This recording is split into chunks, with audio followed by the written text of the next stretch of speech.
Hello everyone, I am Darshini from Grade 6B in SNS Academy. Today I am going to talk about robot vacuum cleaners. Robot technology is used everywhere. It is popular now. Most of the robot vacuum cleaners are in homes and offices.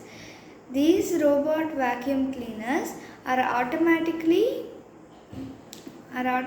operated. These vacuum cleaners are used to clean the floor by themselves. The parts of robot vacuum cleaner. There are at least 2 electric motors that help the vacuum to navigate and move around the house.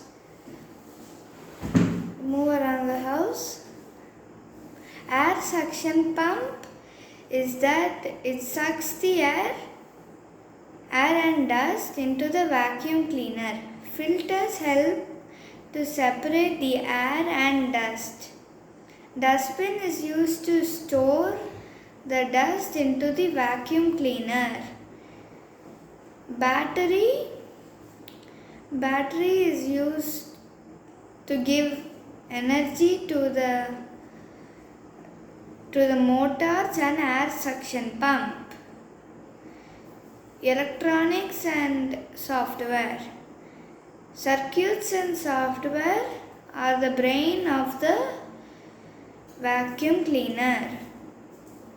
Types of robot. There are bump and turn and laser mapped robot. Bump and turn uses algorithm to clean. It moves randomly but does not go on a straight line. For example, IFU, MI-bot, IBot, IFU, MI-robot and iRobot, etc. Laser mapped robot. Laser mapped robot is a new technology and it has camera and lasers. It is used in artificial intelligence and visualization. It